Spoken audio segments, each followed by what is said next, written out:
You know, it's over 22 years ago, I believe, that I was at the Bonneville Power Administration auditorium. I think there were over 900 people in that auditorium. Is that about right, Lloyd? I mean, the place was packed, and they tried to cut us off then, too, but I wouldn't let them. 22 years ago. I mean, it still just keeps going on and on. Just no plans, except to maybe keep producing more nuclear power.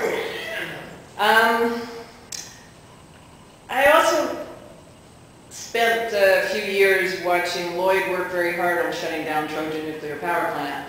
He tried to do it the proper way through the initiative process, but what was interesting is I believe it was the Department of Defense doesn't allow states to pass laws that shut down nuclear power plants. It's the Department of Defense that's preventing us from doing that. Lloyd passed initiative after initiative and was finally, made it so at least no more nuclear power plants could be built in Oregon. He finally chained himself to a fence to shut that plant down because somehow we found out that there was like 250 busted, cracked steam pipes in the plant, and they were going to start refuel that thing and start it up again. They didn't care. I mean, the rules were it couldn't run with more than 2 cracked steam pipes.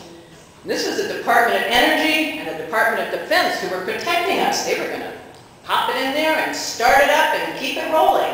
And Lloyd went to jail to prevent that. And he won because he won on a legal thing of the lesser of 2 evils. You know, he finally convinced the judge that they had to release these documents from PGE to prove that there were 250 cracked steam pipes and they shouldn't be starting it up. And PGE backed off and said, no, no, no, we're not going to release those papers. We'll just shut down Trojan. And finally, Trojan was gone. But it took him half his lifetime to do this. One of the things, 22 years ago I wrote a big, huge, long thing and they tried to cut me off, so I didn't even write anything. I've just been kind of scribbling down notes here today. I'm not a big brain like some of the people here. I just, basic gut feeling, that there's something dangerous here and you don't keep doing it. So don't need to be a big brain about it. I spent 4.5 years living off the grid completely. I ran a business living off the grid, all solar power and wind power. Built a house that was environmentally sound and, R32 walls and everything. I did end up leaving the area partly because it was a little bit, didn't build a lot of community down there. But I proved to myself that we can be efficient. We can live in a manner that isn't consuming everything we have. And a couple people brought that up a little bit, but that's one of the things that just absolutely gets me is the level of consumption. Instead of the government, oh, what are they going to do? Give us another stimulus check so we can spend more money on more garbage that we don't even need. The Department of Energy should be encouraging people to think about, do they need all these plastic gadgets and all this crap? We need to start really, truly educating people about what we need to live. We don't need 5,000 square foot houses and multiple cars and on and on and on.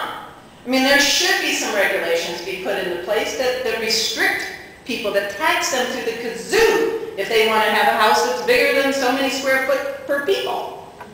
There's many things that can be done besides creating more nuclear waste, shipping in nuclear waste, and we know that it's probably connected to making some more nuclear bombs too. So, I'm just hoping Obama does something different. I'm hoping that we can stall this off, get Bush out of this administration as quick as possible. I do think that just as it was clear 22 years ago that 900 to 1,000 people wanted to speak in Portland, they still want to speak, and they shouldn't have to come to Hood River to be heard. And every single major metropolitan area here needs to be heard. This is serious, serious stuff. And everybody who's still in here, I think, knows it's still serious stuff.